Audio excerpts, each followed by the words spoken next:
Okay, so here we are. I'm with Guessedworker from Majority Rights, and we're going to be talking nationalism and the war of the discourse. How are we doing, GW? Very good. Nice to talk to you. It's a long time since we used to cooperate on the threads of the Telegraph and probably other places as well, because I think you were roving as much as I was and trying to make some contact with the enemy. How was it? So it's nice finally to actually talk with you in person. Yeah, I mean, there's a bit of a story because I remember landing on the Telegraph blogs it must be about 8 years ago now, and Yeah, easily. I was kind of searching my way for something, but I wasn't sure what, and I was stuck in that sort of counter-jihad trash, really. But I wasn't very happy with it. I didn't really care that much if black people weren't Muslims, but there wasn't that much going on. I didn't know where the racial nationalists were or what it was all about. And then I remember seeing a certain John Pigott on the Telegraph blogs, where it was just overt racial nationalism. I'd never seen, up to that point, I'd never seen it argued so blatantly like that. And I remember thinking, that's it. That's what I want. I want to know all about this worldview, because it was so truthful but hardcore at the same time. So I'll always be grateful. As it is. You made me the man I am today. Oh, well, that's very nice of you to say so, but I'm sure you've done it by your own hand, actually. And any push you got in the direction of what I was doing only came about because I got a few pushes from others down the years. One of the things that I've seen you say from time to time is that nationalism is the mother and father of all politics. What do you mean by that? Well, what I mean by that is that underneath everything, and I wouldn't say just nationalism as such. I think there are quite a wide variety of nationalisms, and we can talk about that as well if you wish. But underneath the life of every people, there is always this engine humming away gently, which is an engine of shared interests, genetic interests, principally, and it just hums away all the time, and it has a unspoken quietist nature. And what it really does, in most instances, particularly in the sort of tribalist nativist sense, is that it imposes a certain contract on those who rule over the people, so that things never get too out of hand, things don't get too stretched. There is always at some point a reference back to common interest, the defense of the land, common defense of the children of the tribe, and so on and so forth, so that there's always this feeling running forever in every people, as long as that people subsists, that there's going to be something to defend and something to live for and to live by. And that's really what I mean. It's that fundamental. It doesn't require an ideology. It doesn't really require outward speaking. It's instinctual. And so that's the basic motor of all political expression. That is the first form of political act. And you could say, actually, it is consonant in large measure with self-defense and self-interest. And if you wanted to bring things back to individualism rather than group interest, because that puts a lot of people off, from an evolutionary perspective, the individual, particularly the individual male, will always seek to join with his brother in the protection of his brother's children, because his brother will reciprocate. It's that fundamental and that evolutionary. So everything else that happens politically, right up to sort of advanced forms, hyper-liberal forms of libertarianism, or the sort of identitarian extremes that we've got today, LGBTQ, etc. All of that is constructed on this same, on the single foundation of self-interest and group interest, the unity of the two, in fact. And that's how these processes, obviously very complex, knotted and intertwined processes arise by which we lose sight of the simplicity of the real thing and enter into these very complex forms of expression, which in the end are a good mirror for our own social estrangement, general loss of identity that we suffer in the present age, which is the age of modernity. I mean, that your cite majority rights. The idea in the early days was to bring back that sort of biological need into mainstream conservatism. Yes, well, not quite. I mean, MR was set up as an experiment initially, set up in 2003. Well, I started to work on it in 2003. And actually set it up finally in October 2004. But it was an experiment to see whether it was possible for nationalist discourse to effect a change in people who were fringing on the mainstream political right. So you're talking about paleo-conservative thinking, traditional conservative thinking, this sort of thing. And I wanted to try to literally put in one place these, and some libertarianism as well, these quite different points of view, and to see what made, if anything, made the conservatives awaken. This is about essentially that old nationalist ideal of awakening your brother. So that's what the blog was set up to do. Would it work? What was the key? What was the essential message that got people to start the journey towards where nationalists stand? And what I did was to run that until 2008. And basically, as an experiment, it failed. It produced some extraordinary explosions. It produced a lot of people stamping around all over the place and going off in a fit. Some of them were nationalists, some of them not. And it produced a lot of sniping and bad behavior generally. But it also produced some people who did shift very quickly, shot across the heavens into nationalism and extreme nationalism. I mean, international socialism, in fact, in one or two cases. And it was an extraordinary period. It was a very energetic period. And because, of course, of this huge fire that had been lit in the blog at that point, it grew very, very quickly and became a bit of a force.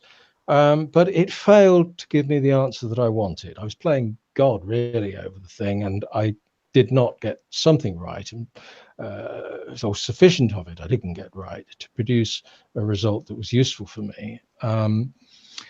So in the end, I didn't shut it down, and I didn't try to reform it as a second experiment, perhaps working with people on the left instead, which is actually what I think I would have been better off doing in the event. But I decided that I would return to base and see whether I could put together, which is something I tried earlier through Tom Sunic, in fact, put together a kind of school or site for serious reflection, where people might be able to go beyond the kind of intellectualism on offer, say at Occidental Observer or anywhere else that was specializing at that time in the more thoughtful areas of nationalist discourse. So we did do that. Yeah. And it's more or less continued in that vein, but at a very, very low level of readership. Well, which is another lesson. Well, I mean, we today we find ourselves rubbing up a lot against what we would call the alt-right, which is a sort of they're really just a bunch of liberals who don't like Muslims. Yes. And then still mainstream conservatism. I mean, the alt-right was sort of specifically designed to torpedo the mainstream conservative neocon movement in America. Yes. And do you see the same, what you were doing in the early 2000s, is that repeating itself for the alt-right? Now they run into the same problems and the same dynamics. But what is the... Well, I think the alt-right is an entirely new expression of well, quite Jewish thinking. I think that it's interesting that if you listen to Richard Spencer, who regards himself as an intellectual, which I find difficult to understand, but he does, and he says he does. It's fairly plain that the guy is not a nationalist like you or me. He seems to be very interested in sort of multinational nationalism. He doesn't like ethnic nationalism. So he's already gone off into some form of denial of what I regard as the biological root of our interest. He tends to want to talk in terms of alliances with Russia and some form of alliance with Asians, perhaps in America or something like that. He's talked about. The bottom line with this is that the alt-right is not going to produce what we would regard as being an outcome that is useful from our perspective in terms of preserving our people and giving us a sovereign and free life into the future for our children. What it will do is to produce an outcome that's rather like Remainers who are working inside the Brexit process right now, which you see every day, these people who are coming forward and grabbing hold of the levers of government and producing a slight shift in things always towards their own perspective. And it's very frustrating. And I see the same thing happening within what you could broadly call nationalism at the moment, that we're constantly having a difficulty as an ethnic or racial nationalist, as a white nationalist, in trying to find our own roots of expression. And this other damn thing has leapt up in front of us and is trying to do a number in its own interests on our behalf, and it's pushing us out. Yeah. So that, I mean, nothing's good for us will come of it. That sort of dichotomy is well known. I mean, it's sort of where you, on the one hand, you've got these sort of Promethean Nietzschean overman dreaming of white empire and subverting the European Union to turn it into some sort of. But then their response, the response would be that, say, we would be these ethno-tards sitting in the Shire like Bilbo Baggins, and you can't just sit on your own soil. Oh, well, I wish somebody would say that to me. I cut him to pieces, and I get very fed up with this brutality of thought of these people, as if they have something constructive on which they can build. Intellectualism generally doesn't matter to these people. It's not a value for these people because they've already got their solution, and their solution is you have to act like the master of the house, and if you don't act like the master of the house, then you will automatically become the slave. They don't even know, if you're to probe, where that idea comes from and what it means. They don't know that Nietzschean morality is actually a response to the sort of domestication of man. And if you're going to be looking at how we become so domesticated, you must look at a much, much wider perspective of our historical past. You've got to look at modernity. You've got to look at Christianity. You've got to look at Judaism. You've got to go back into all of that and say, well, it's gone wrong. It's gone wrong. And this is something that Martin Heidegger, I'm a big fan of Martin Heidegger, who actually did. And you read it in the first page of his grand opus of Being in Time, that he's resetting, or attempting to reset, the line of Western thinking away from what he would have said was epistemology and towards ontology. And he's trying to produce a new way of looking, which of course tends towards, ontological philosophy generally tends towards a sort of Bilbo Baggins view of things. That's certainly true. It also happens to be the human truth. Mm-hmm. You can't build anything unless you begin there. You have to have that foundation. This is the great mistake that these sort of Nietzschean characters make. They're building on nothing. and it will be swept away. No matter how much they do their torchlight marches, no matter how much they talk tough on the internet, it will be swept away because it does not have a foundation in the human model. It doesn't have a real model of man. I mean, It's palingenetic. there was a big debate between you've got these sort of classic liberal YouTubers, and they get too much attention from us, in my opinion. So, and Richard Spencer, and he was sort of mocked because he began talking about having a sort of space colonies, and people mocked him. But I do have some sympathy for that, because he's trying to say that the ontology and the direction that we would be heading would be onwards towards something great. The problem is, well, that's okay. Putting the cart before the horse, because the foundation isn't. Yeah, this is absolutely it. Many people will have very, very deeply held beliefs. They will fight for those beliefs. In the case of nationalists, they've hewn these out of the rock with their own goddamn hands, because they haven't had any help from university. They haven't had any help from the media. They haven't had any help from their own social structures. Nothing has given them a handhold, on the political, and they've created it themselves. And of course, what they create themselves in that way, through a vast effort, a vast intellect, even for a simple man of 105, 110 IQ, who's got some question which keeps banging away at him about the life he sees outside of the window, and he wants it answered, and he just, like a salmon returning home, he looks and looks and looks and starts to sense where meaning lies. Even for him, it's a huge and novel and noble, courageous effort, and he will be attached to that. And if he's gone a little bit awry, or he's got some wrong ideas, and he'll be attached to them too, and he'll fight for them too. That's right, because what we don't have is this sort of common foundational belief in ideology that he can access and gauge where he stands. He doesn't have that. He is alone. We're all alone. We connect a little bit through the internet, but I mean, the internet itself is a very estranging device, a very atomizing device, and it is good and bad. But you can't make street politics via the internet. In the end, you've got to do what those guys are doing in Whitehall about now. You've got to get out, and you've got to do it physically at some point. But as far as nationalists are concerned, we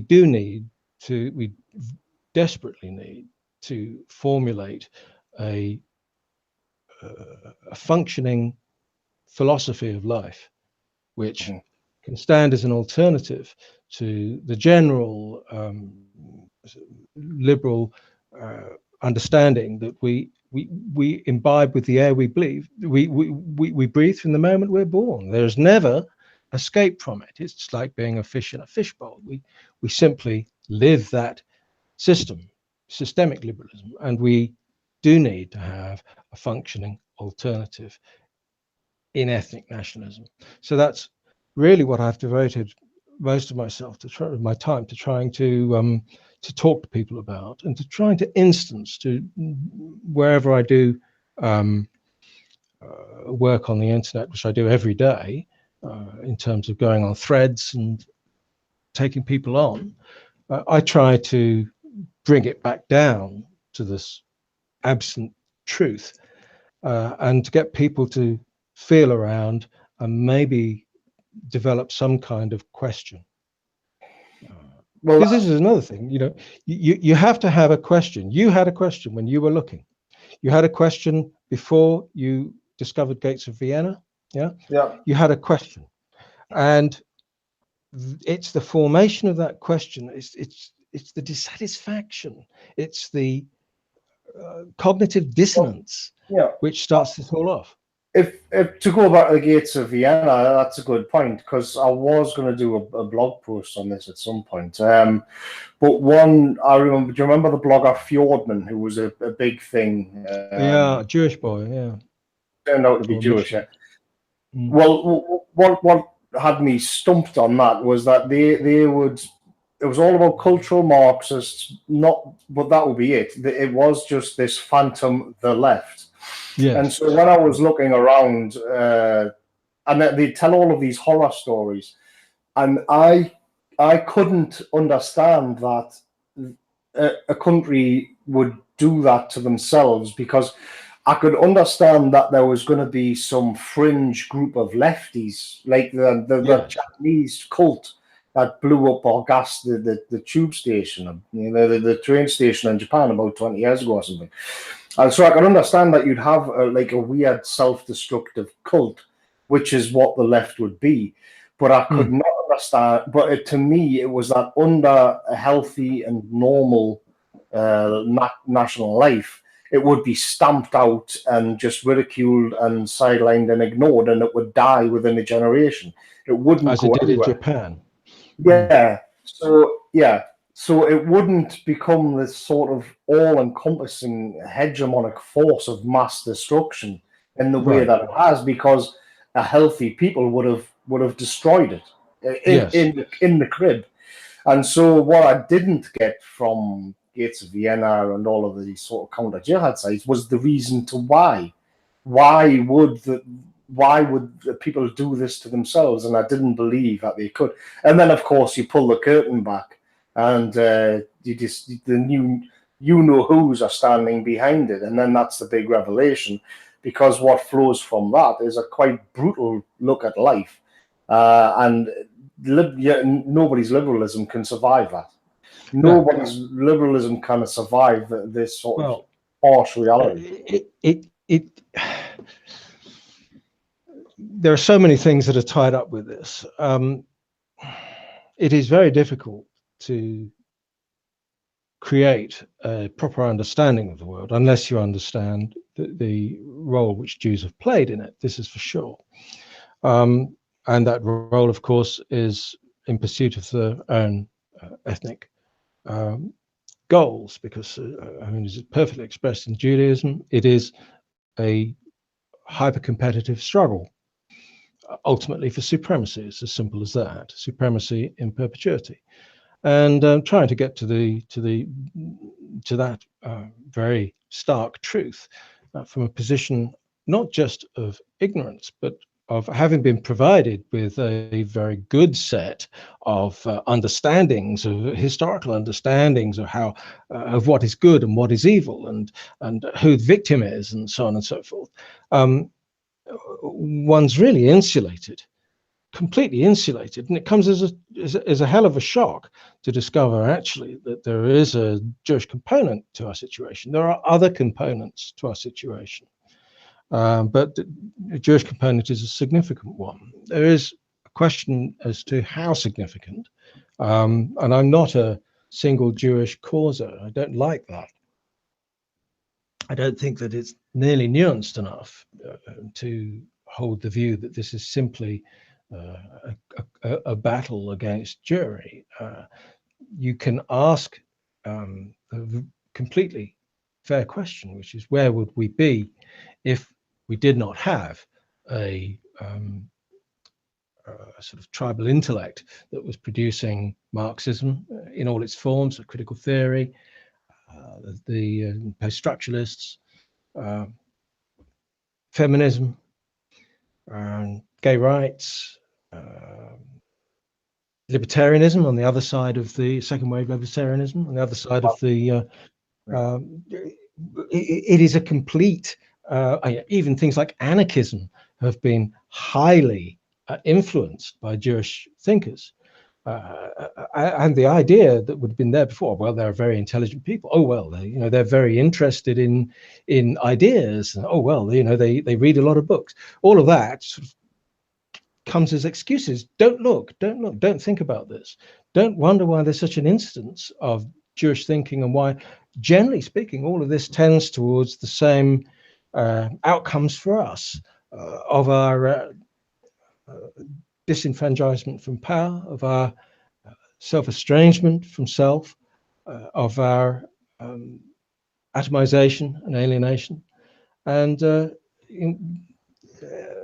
disempowerment generally. And we find ourselves incapable now of acting. Mind you, this changed a bit in June 2016 when they had the referendum vote. But generally speaking, we find ourselves incapable of acting in our own interests through our political vehicles. How did that happen? I mean, we have become very weak. This is a fact. And now, if we're going to overcome this weakness, yes, we have to face the fact of Jewish engagement as it is. So that's a terrific shock to get to that point, and already indicates that whoever has done that is really free, is very quickly becoming a free man. And then the question is, well, where do they go from here? well, Will they go into National Socialism? Will they go into that's something more well, nuanced? the leaving aside sort of your disagreements with the wider philosophical aims of the alt-right, one thing that they do is hammer away at the JQ relentlessly. The JQ day and night across social media, across the entire internet. Now, I mean, when we were on the Telegraph blogs, you go back 7 years or something, you would barely ever see it. And now it is everywhere. It's under every video, every comment section. It's all across Twitter. And it's increasing and increasing. And I think they know, and I think they don't like it, and I think they're getting very uncomfortable with it. But we're not. I don't know that we're talking about the same thing in terms of what we mean by alt-right or alt-light, alt-right. But to me, as a whole, it is a partially or fundamentally Jewish intellectual movement with the function of providing another way of addressing power, slightly nuanced from the old ways, and which still shut us out very effectively. I mean, that's how I see that.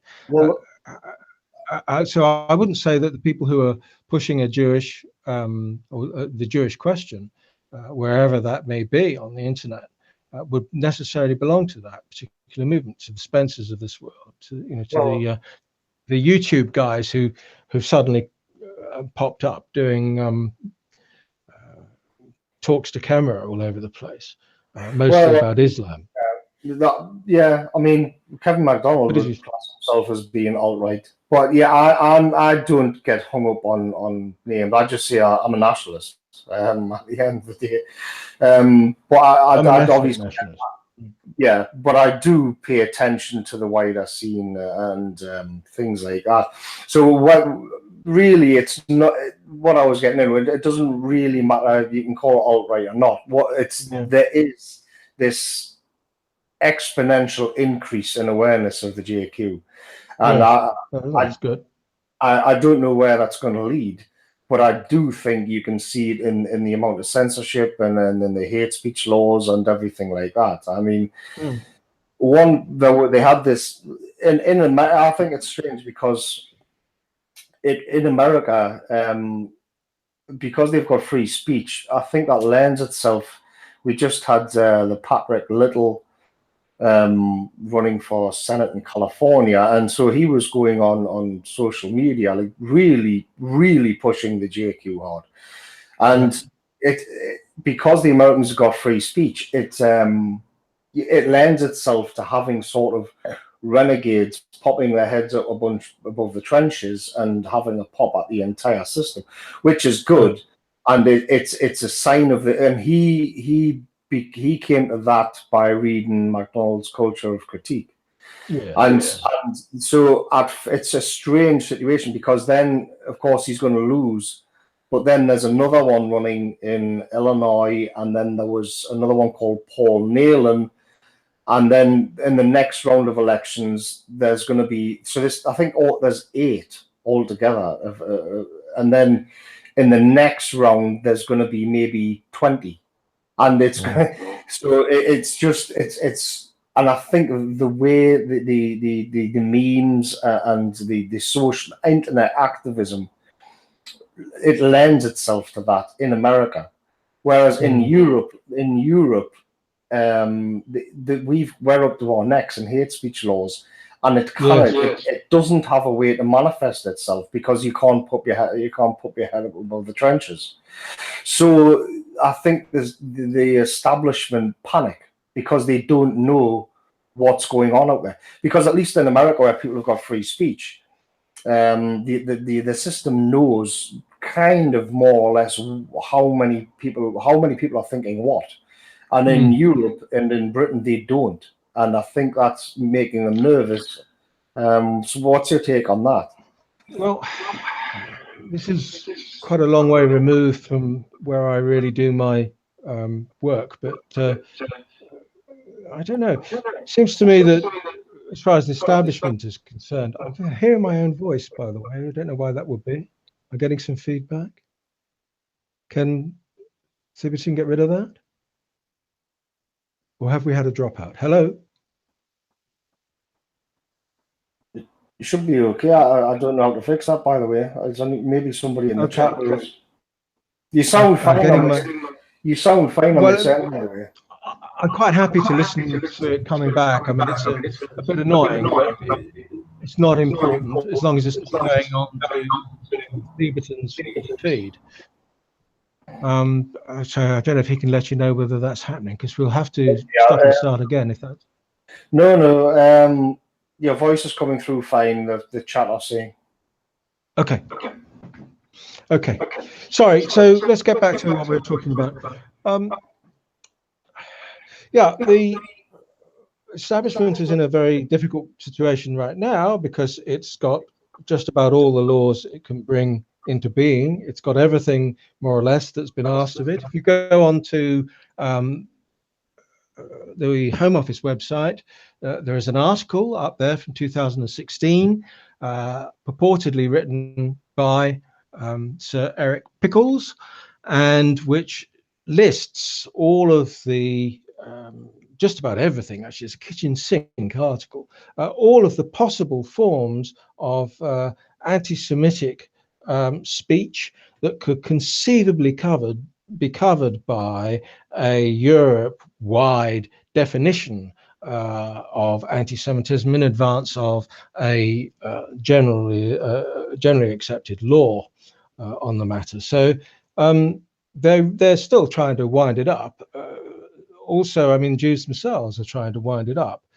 There's a chap who's running around Europe, who's based in London, in fact, who's trying to make the holding of ideas subject to law. I try to remember what his name is, but there's an article in the Jewish Chronicle, and I believe it's titled "Now Let's Make It Illegal to Hold Racist Ideas," or something of that, or to think racist thoughts, something of that kind. It's getting that bad. And in Israel, there has been a well, I say in Israel, it's international, but there's an Israeli professor who's organized a little group. He's the only Jew, I think, on it. There's about 5 of them. Obviously, the others are hyper-liberal, leftist intellectuals who've attended to producing a basic law, a model law that can be put before the governments of Europe and enacted by all of them, so that we will no longer be able to be nationalists at all, because that will mark us out as illegal human beings. So, you know, they are trying, they are pushing, but I don't think that they'll make that stick. And I think that it's getting beyond the point now where if they're tempted to make that something like that stick, they would be risking a very, very severe result or consequence. And, you know, this brings us back to the event in Whitehall this afternoon in support of Tommy Robinson. A lot of people, an awful lot of people, think that Tommy Robinson's been very, very badly treated, with the result that they've actually made a hero of him. Yeah, and I think that they'll not want to repeat that exercise too many times. So they're in a difficult position. They're getting close to the limit of what they can reasonably explain away as being just law. Oh, well, incitement of hate, you know, blah, blah, blah. Yes, that's one thing, but holding ideas, no, that's too far. They won't wear that sort of thing. Yeah. So we're coming up against the stops, my view is. So they don't really have an awful lot left with which to turn the tide away. One of the things which they sought to do at the very beginning, of course, was to kill nationalism in political form in this country, and they did do that very effectively, so that we now have a load of micro parties, but it hasn't stopped the process. So what the hell do? I don't know. Do they go military on the thing? I don't think they can do that. What options have they got? I think their option is to increasingly radicalize themselves against the native population and alienate themselves. I don't think they can. I know that this is an idea that's floating about. Let me try to explain. If we look at Brexit, which is a good example of popular democracy, in an age, one has to say, when the popular voice has been completely removed, the white popular voice has been completely removed from the polity. When the opportunity came to vote, even with every single authority saying, no, you must never do that, you must do this, it's the only way you will survive economically, it'll be a disaster if you would, still a majority of us, 52%, went into the ballot box and we cast a vote for our democratic freedom, for control of our own economy and our own money, and for control of our own border. That's what we voted for, of the return of the sovereign nation, in essence. And that process is now being, half of the polity, slightly more than half of the political class, is trying to deny that process. They know if they do that, it's not the end of the matter. They do know that.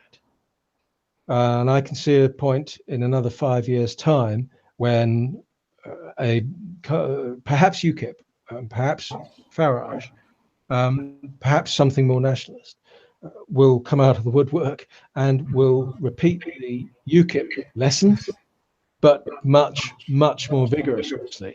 So they are now, in my view, already, and certainly since June 2016, they're already on this slippery slope.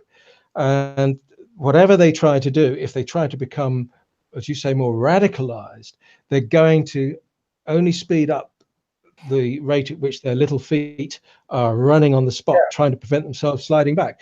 This is only going to go one way. Yeah, that's what I think that's where I think this is going, and I think as nationalists we're going to have to start and keep our heads down and simply point out the problem, and the problem will be the establishment, and I think there's too much, and I see it day in day out, of this sort of misery porn where it's all of these horrible things these immigrants have done, and that's what everybody used to engage themselves in. And I think going into the future, we're going to have, because the government's going insane, the establishment's going insane, and another problem they've got, which I've had a lot of fun with and blogging, is the sort of the, let's just take the race mixing in advertising as an example. I remember not last Christmas, but the Christmas before, I did a blog post on it, which was quite popular. Nobody else was into it. And I took 5 of the big supermarket adverts and analyzed them. And then so... I mean, everybody looked at that and had the same thought. You know that. Yeah. Everybody. The problem they have is that when the propaganda ends up working against itself, and this is something that fascinates me, and once people are awakened to it, then again, like you said before, it's those questions. So why are they doing that? Why is it always a white woman with a black man? And it stops promoting the agenda and actively works against it straight away.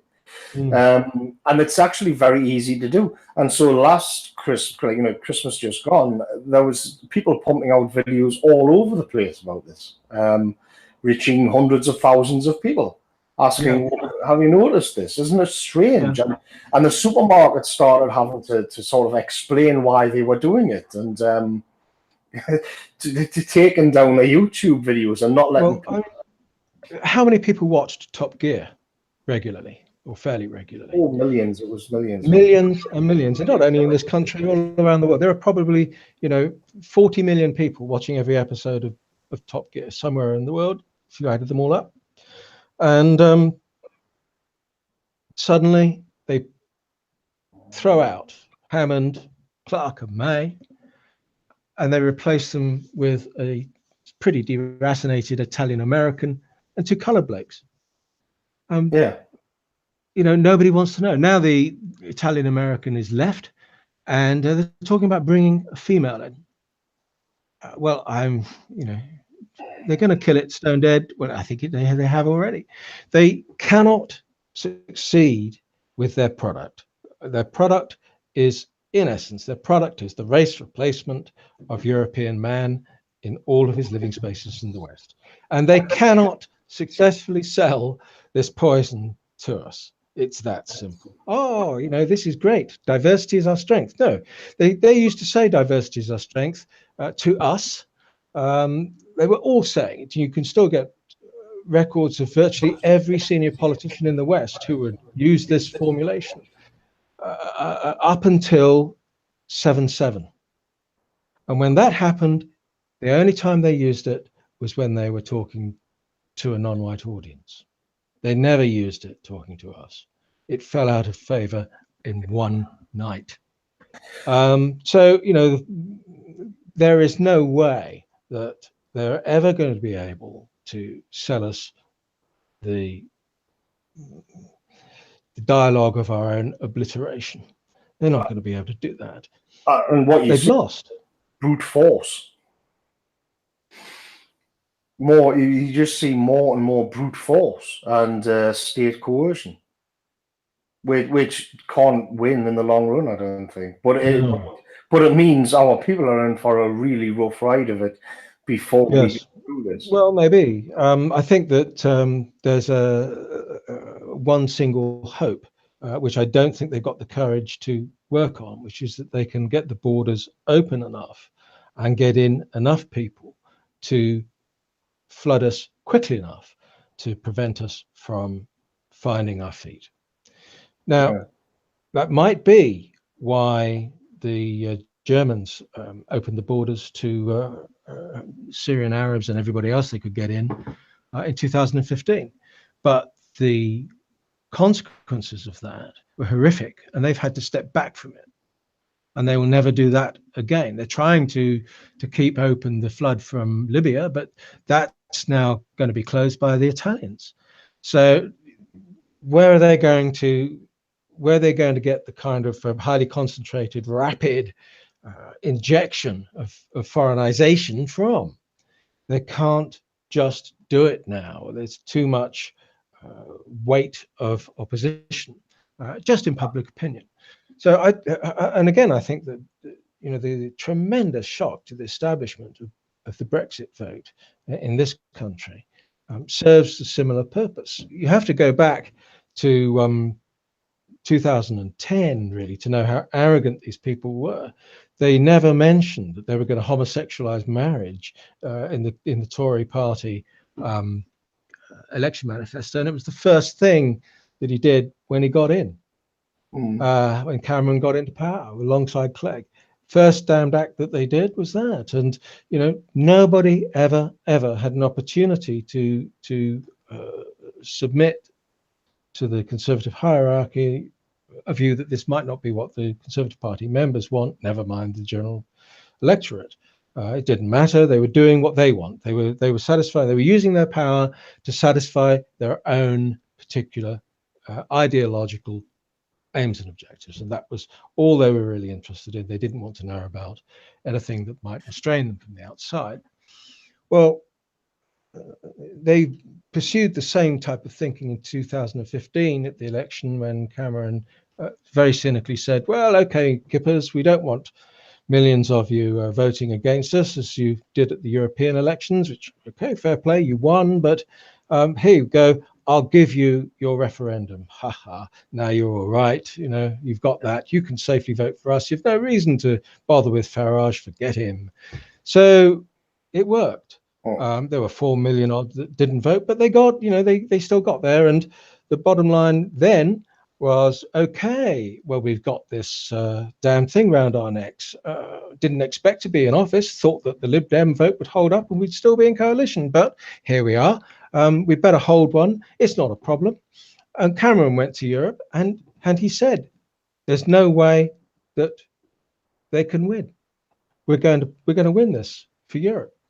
And when in fact they lost, there were voices in Europe saying, hey, you told us this. You told us you were going to deliver this. The whole thing was completely unexpected. They never believed. In 2015, I think about March 2015, there was a poll which said that 34% were voting for leave, as it became known. And that got up to 52% as soon as people realized that we're free. They were free and they could do it. And they looked at Project Fear, and it had been named as Project Fear, and they despised it. And they said, no, I'm going to vote the way I think I should. Well, at the moment, about 25% of polling indicates a desire on the part of the polled persons, who include, of course, something like 20% immigrant stock. About 25% say immediate and full repatriation. That's about the figure. So where does that leave the bastards if they want to take us on and push us to the limit? Would you say an awful lot of public opinion around that'll say no? When we started the hangout, you were saying that there is this sort of connection, this bond within a genetic pool, if you like. I don't like the term. I picked up the term somewhere. Yes. This genetic pool. It's the Frank Salter thing, I think, where instead of looking at yes. A nation. Yeah, Salter was a very, very useful guy at the time. He came on and actually explicated mathematically in respectably, intellectually respectable terms. He had on board Henry Harpenden and Cavalli Sforza, who was very much respected people in this field, particularly Cavalli, and they produced together a table based on what's called FST, which is a measure of genetic distance, a corollary for an investment in terms of interest in the future of one's own ethnic kind in children. And it was an extremely interesting and useful form of analysis, which became quite big at MR because of the work of Mike Rienzi with us at that point. He was highly committed to it then, and he is now. And you know, it gave me quite a lot of insight. Of course, it wasn't any form of useful philosophy. It was really maths, but it gave a useful insight to human nature, to the way that human beings are really structured. And you know, we have to have, in my view, we can't just say, well, science says that and philosophy says something completely different, where there is definite truth, which is emergent from science into the general intellectual realm. Then philosophy cannot deny that, or take up positions which tries to fight it away and dehumanize it in some form, or call it names. That's no longer the pursuit of human truth, which is what philosophy should be about. So, you know, really, it opened up this need to try to find some foundational form of a general systemic philosophical, political way of speaking and thinking and acting and living that would give us a alternative, a really live, inevitable alternative, rooted in who we are and what we are, as human beings to the liberal system, which systemically is the system in which we all live and operate today, and I think naturally. if we look at it sort of Salter's analysis, and he would It was speak about, important. yeah, and he would speak about the less so about the nation and the geography, but more that it was Yes. territory which carried or was home to a certain genetic pool. Yes, And territory is a genetic interest.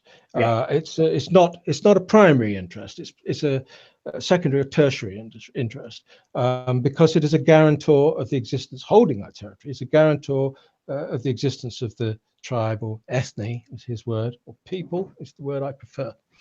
And territory, therefore, in these terms, doesn't lead into patriotism. It leads intellectually, it leads into nationalism. Into people, not into place. So he opened up a respectable and I believe very, very difficult to refute line of scientific or near scientific inquiry. I think it's as near scientific as possible. Although he himself is a political scientist, he used real scientists to develop the idea. Um,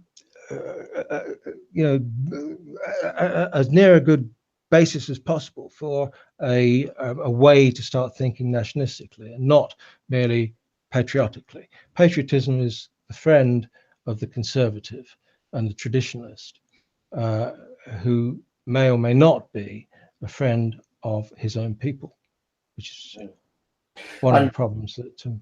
I mean, what liberalism does, to stick with the pool analogy, would be to, instead of having a pool, you would just have billions of little droplets.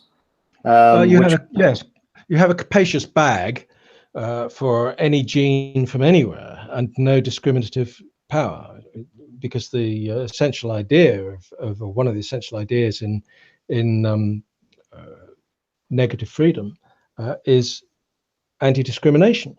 You don't have the power to discriminate against another, or even to perceive the otherness and speak of the otherness of the other. Is always this foundational belief that all those millions of droplets have a fundamental human equality, and that is one of the grand principles, organizing principles for a successful polity.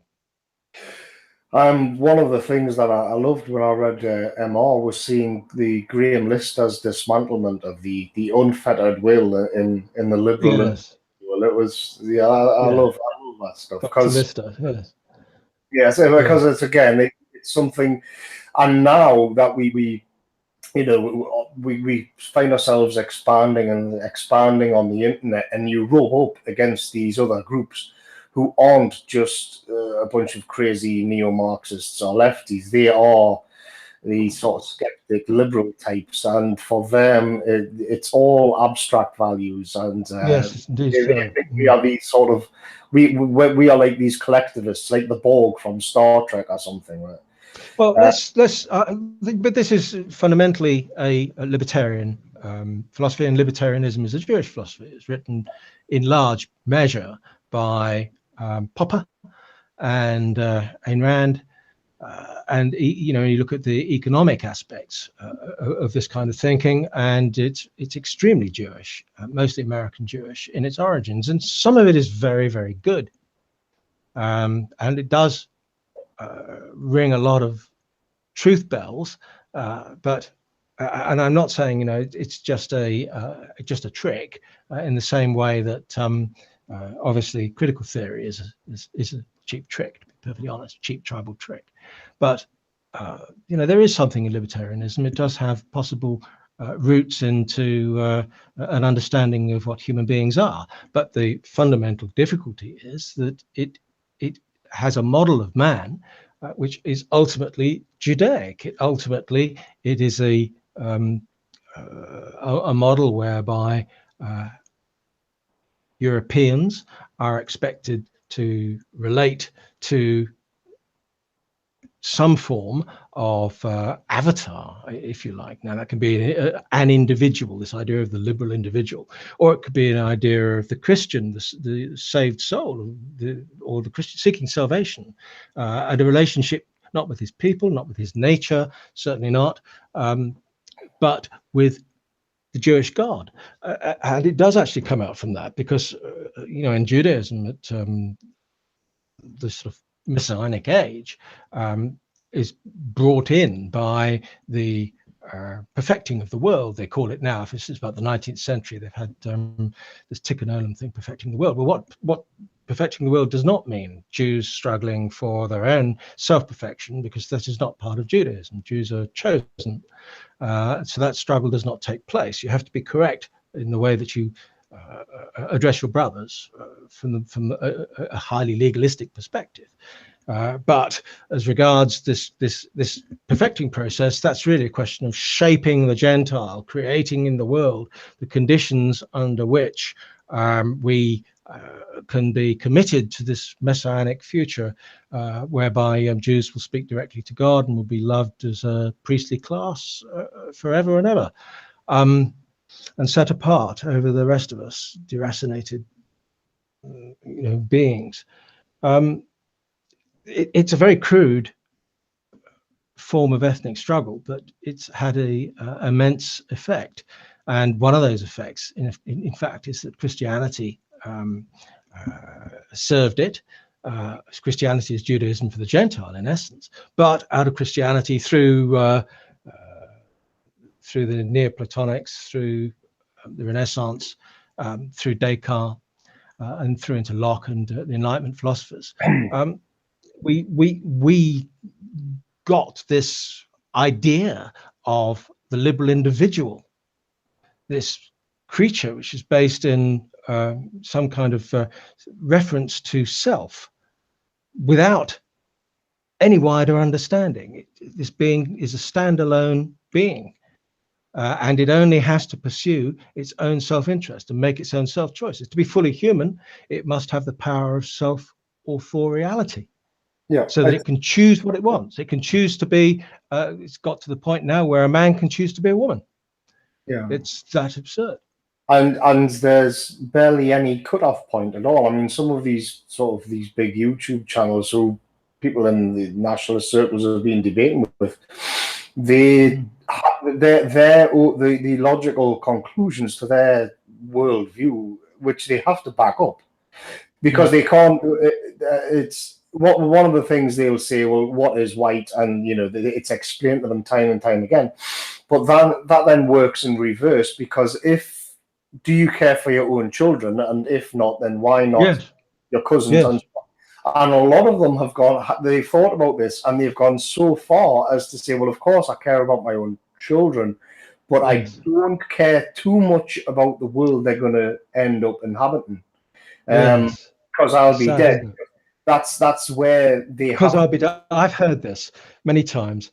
It's a very eloquent expression of the nihilism of the liberal worldview. It does end in nihilism, in a complete collapse of values. It is not defensible. And I have discussions with people like this almost every day, here or there or wherever I can find them. And I have never found it possible for any of them, and I've been doing this on and off for 20 years, I've never found it possible for any of them to finally defend their own worldview. It always comes to the point where they have to break off contact to survive. But the next day, they'll be back saying exactly the same stuff they were at the beginning. They don't change. It's not them that we're trying to get at. They are the foil. When we take you mentioned earlier the war of discourse. When we take our discourse into these public realms and we talk, we're not seeking to convert those people. We want them to say their things, and then we want to subject them to our analysis. And the bottom line is, somebody somewhere out there is listening to that and is thinking, hang on a minute, why doesn't he say something? Why has he gone quiet? Why doesn't the liberal guy fight back? The liberal guy can't fight back. It's always this pattern, 100% of the time. I have never in my entire career, never not taken apart. And God knows I've talked to every level available of intellectually able interlocutor, and I have never been taken apart by any of them because they cannot defend their own foundational principles, because they're not their own. This is nowhere clearer than in anti-racism. Anti-racists only have behaviors. They don't even have an ideology. If you start asking even the most basic questions about granting them some belief and saying, well, your ideology, you would not find them able to explicate it. They cannot do it. Literally, all the anti-racist has is a religious commitment, and it is a substitute religion, to bring out of themselves accusatory behaviors as a form of personal salvation. That is what anti-racism is. It's not politics. It's almost a disease, and probably is in believed in most fanatically by people who do have mental difficulties of one kind or another. So we've nothing to be afraid of as thinking nationalists. Absolutely nothing. We can walk out anywhere. Now, why is this important? I'll tell you why. And one of the helpful media on our side, which I do go to, is Zero Hedge. Do you look at Zero Hedge? I don't comment there, but No, I do read occasionally. People post it on the blog comments, but I don't. Yes, no, it's quite useful. The most useful thing about Zero Hedge is that they have two little statistics above every set of comments. One of those is the number of times this given article has been read, and the other is the number of running comments. And the relationship of one to the other is generally sort of 1 to 2 to 100. Now, bear in mind that the same commenters turn up on a serial basis in every thread as everywhere else. The number of people who are looking at those articles is probably of the order of 300 or 400 to every individual commenter.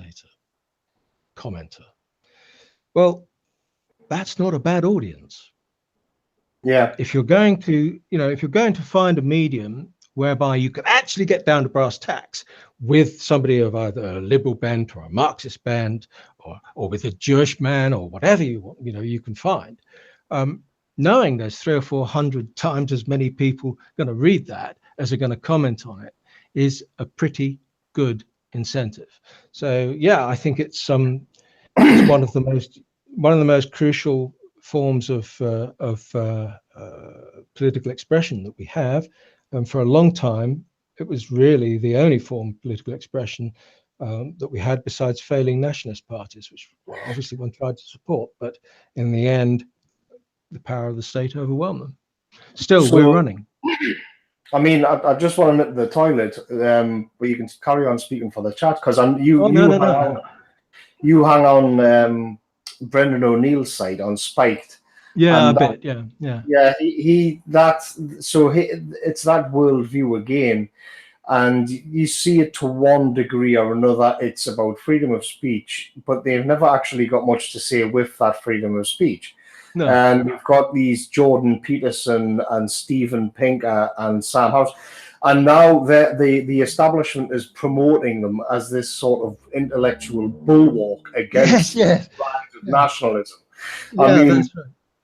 And they're there to be debunked. Like they're just, everybody panics and thinks, oh well, what do we do now? And it's so, well, they are there to be. You just got to think of them as punch bags. It's just like a sort of content cow.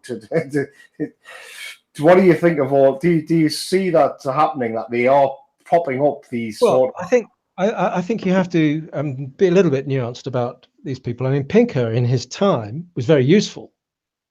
Okay, so he's a Jew, and he's an internationalist and an anti-nationalist as far as we're concerned. I don't know what his attitude in Israel is, mind you, but he produced a book in something like 2010 two or so, called The Blank Slate, which at the time was quite a cogent attack on one of the planks, which is still there, but it's very weak now, of liberal thinking, which is the old Lockean notion of the tabula rasa. We are all brought into this world, essentially blank and without any kind of prior printed nature, and we can author ourselves as we wish. All we have to do is to follow the developing liberal prescription of the age. Then and now it's different, but so he was useful in terms of saying, well, actually, there is a imprinted nature, and he produced evidence for that. So I'm quite happy to rely on people where they're useful. Jordan Peterson is useful. Jordan Peterson is useful in the fight against the claims of feminism. He's problematic because he's a liberal and libertarian, I think, really himself. But, Jordan Peterson still has value. So fine, okay, take the good. Don't completely condemn the man, because there are plenty of people out there who have a very, very high respect for him, who think that he's standing up to the left and he's achieving something. Fine, okay. We need people to take the first step, if you like, on the ladder. We do need people to say, yeah, it's the left, yeah, it's Islam, or yeah, but they have to start. If the only alternative is to immediately swallow our entire Weltanschauung, well, they will never do it. Yeah. It's a sequential process. So take what's good in the likes of Pinker and Peterson, and praise them, try and connect to people, but and then gently say, for me, there's some issues with this other aspect of what he says. I think he might be a hypocrite about Israel when he's, condemning our ethnic self-expression. But that's a very Jewish thing to do, don't you think? People will begin to cotton on that this is actually there's actually more of an argument here, and that they should think a little bit about that rather than simply accept. There was a painful YouTube video of Jordan Peterson giving a conference a few months ago. I don't know if you saw it, and he took questions from the audience. Did you see that? And somebody, I don't know, probably did, maybe, if it was really well somebody around in that.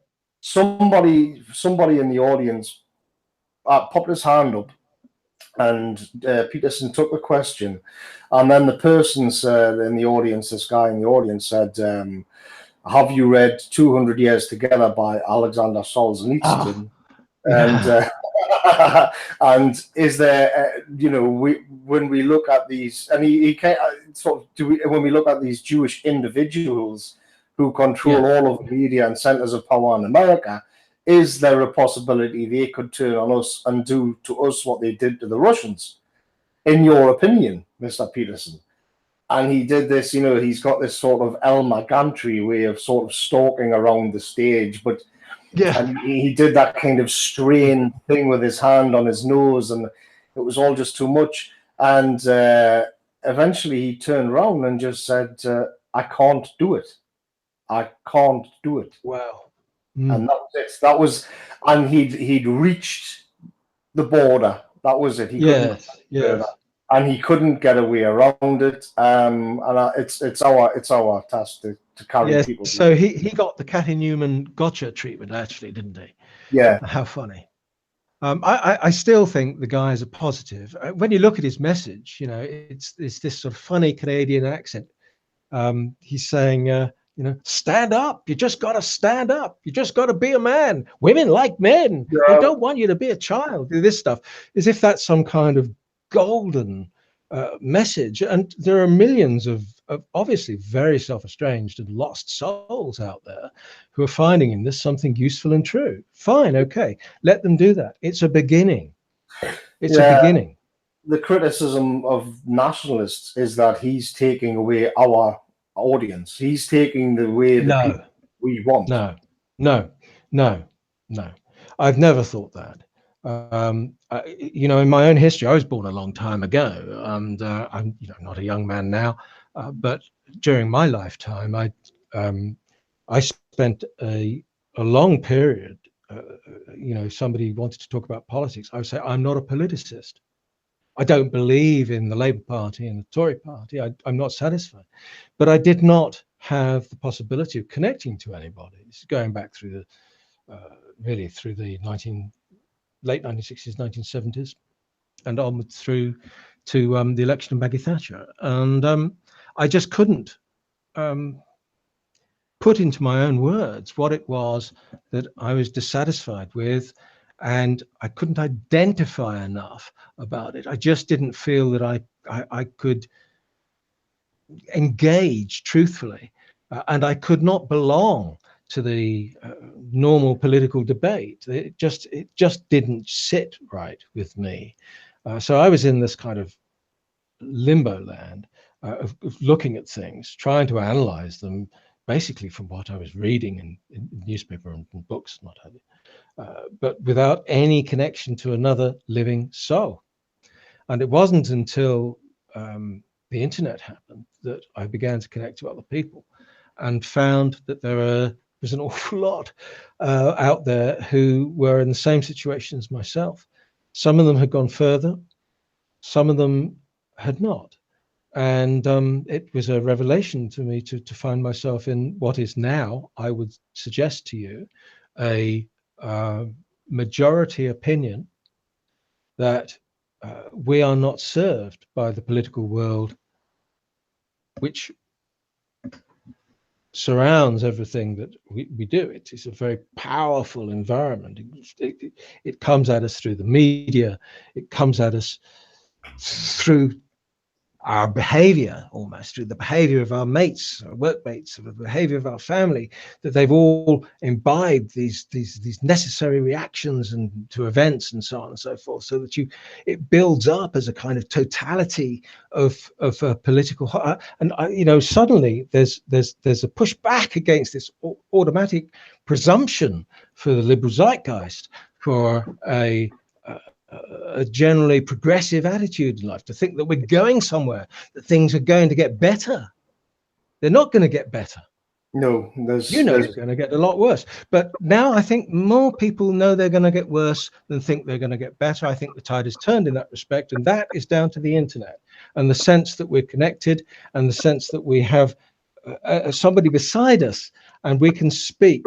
For most of my life, that wasn't the truth. And I couldn't find the words to speak. I wanted to write books because I felt that through some form of, I was a writer when I was young, through some form of aesthetic expression, I might be able to reach other people.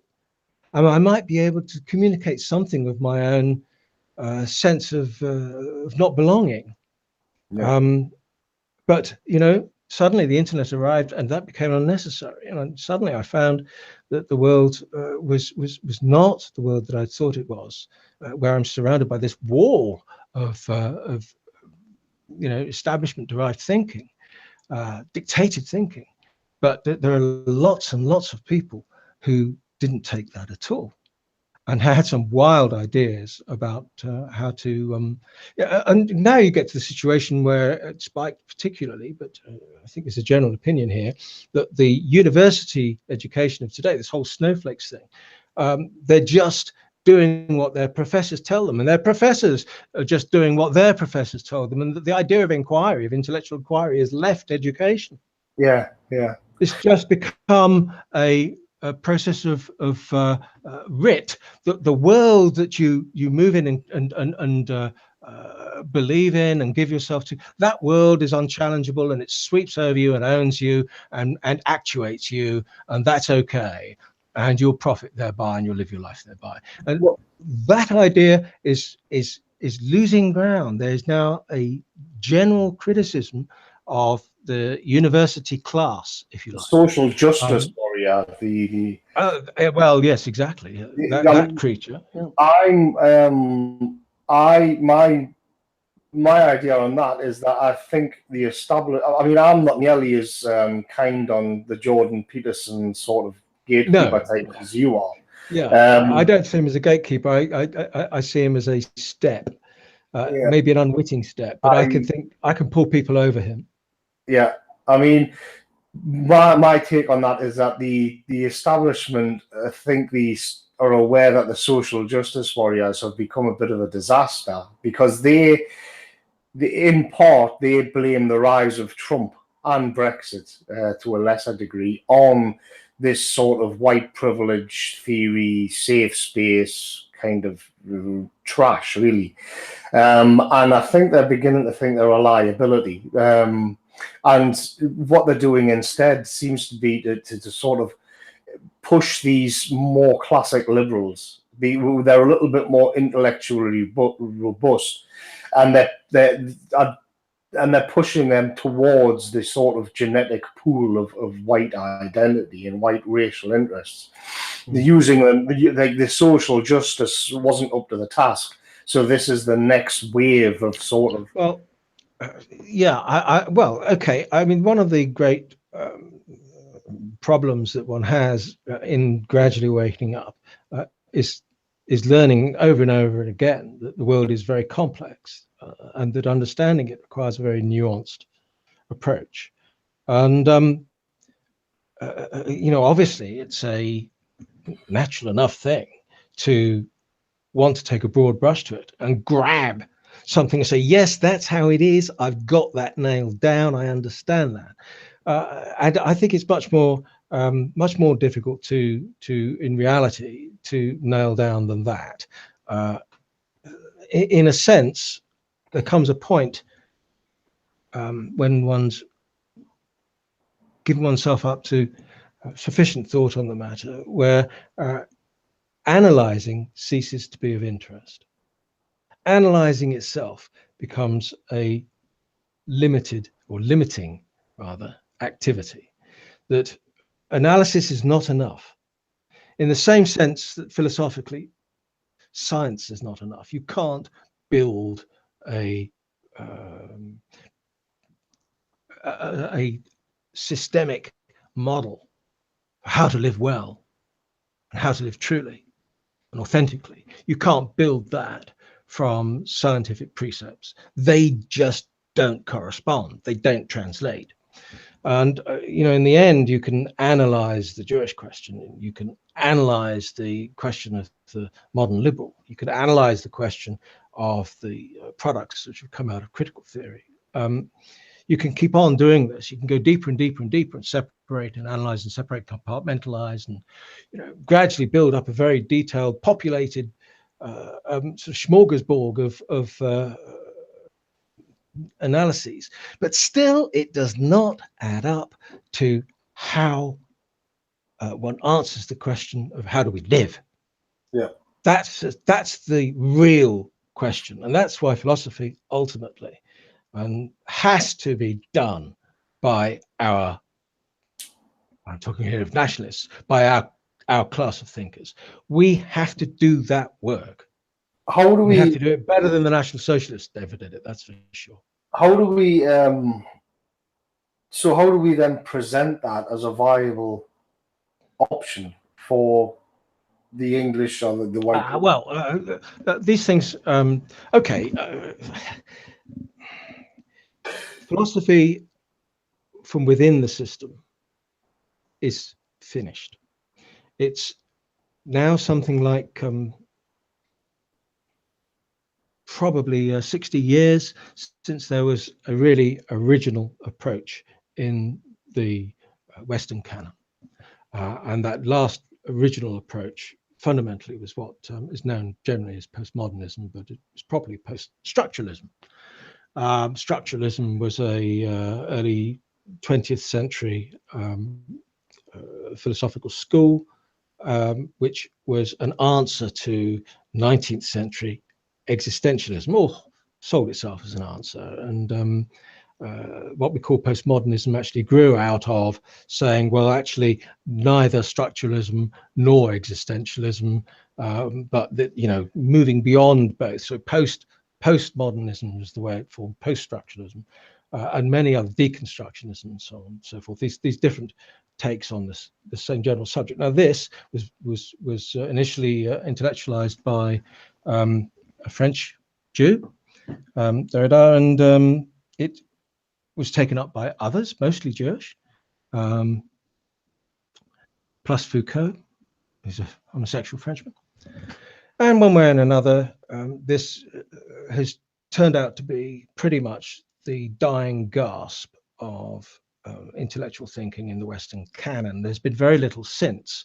There's been some attempts to sort of produce something that's original or in advance of that. And, you know, there is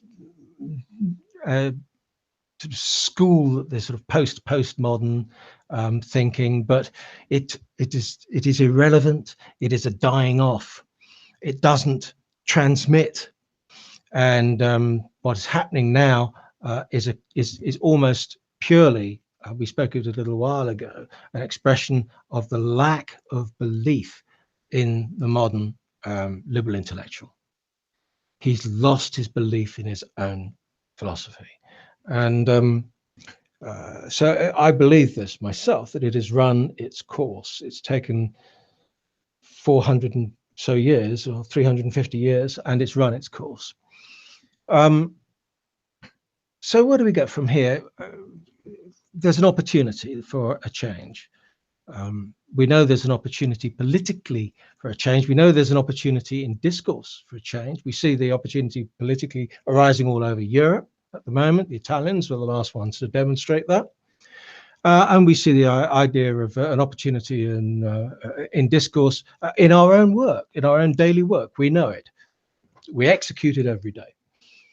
So the question arises, how about an intellectual form that is going to be capable of seizing the initiative? This is a huge enterprise.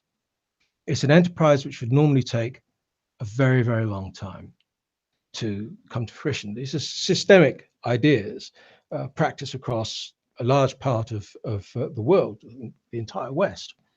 They're not developed overnight. They're not sort of instaurated, overnight. They don't become systemic overnight. It's something which takes 100 years. We haven't got 100 years. We haven't got 100 years. So we're going to have to do it through a movement. We need a movement. We have to do it through a movement, first of all, but we need a movement to express it in any case. And all of these big organizational forms, Christianity, for example, begin with a movement, begin with committed people, fanatically committed people, people who will give their lives for these ideas. So this is really what we're talking about, trying to bring into being something that will have a massive impact eventually over time, but will have a heavy and telling impact in a very short time. This is the task that, as nationalists, like it or not, we have set for us.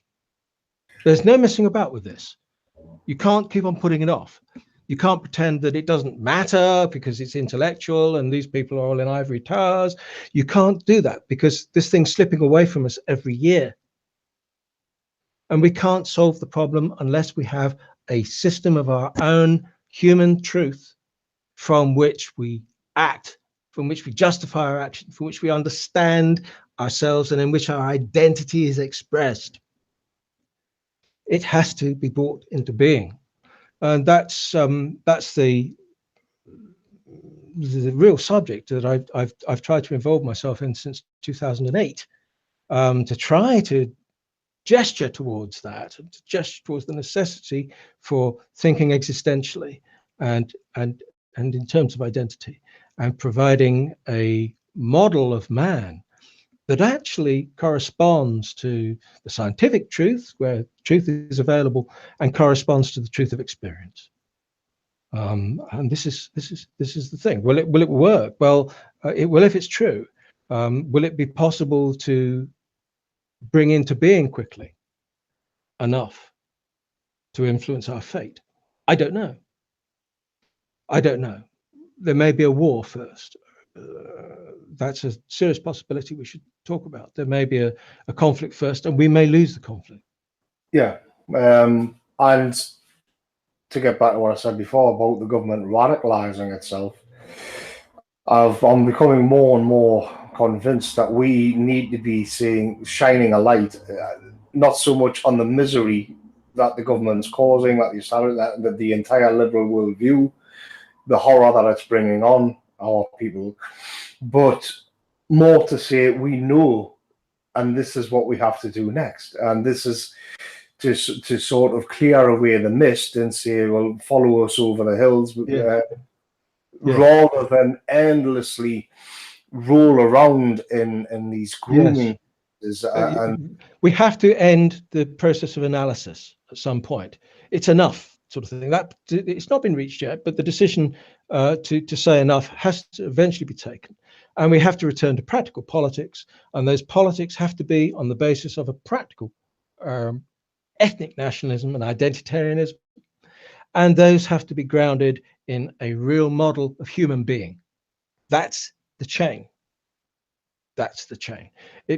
That is the only secure chain that can bring enough forward power to produce the end result that we need, which is perfectly described by David Lane all those years ago in his 14 words, and remains profoundly true to this day. I think that's a good place to put a bookmark in this one. I mean, it would be great to have another one. It would be great to have another one at some point, but we could go on for hours. But no, that's right. I don't have any stopping point, unfortunately. So you should regard that as a lucky escape. It would. No, it's very much. Will you come back on again? Oh yeah, anytime. You know, if you want to have a chat with me, we'll always have that opportunity.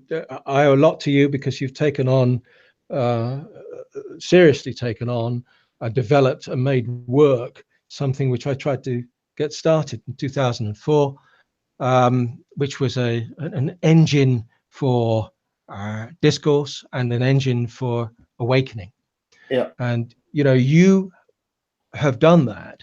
And when you stand up at the end of your life and you look at your own personal account, that's something remarkable. It may never be rewarded with a medal. It may never be recognized by another living soul when you're walking down the street, but you've done something quite remarkable. There's a lot of equally remarkable things for you to do, and perhaps for me. And if we can have another chat about some of those things at a bit deeper level, that would be great. Thank you very much. I'd be happy. Okay. I'd be happy to be rewarded with a few Patreon shekels. Yeah, I expect so. Okay. Thank you very much. Thanks for watching, everybody. We're out. See you next time. Bye. Cheers. Bye.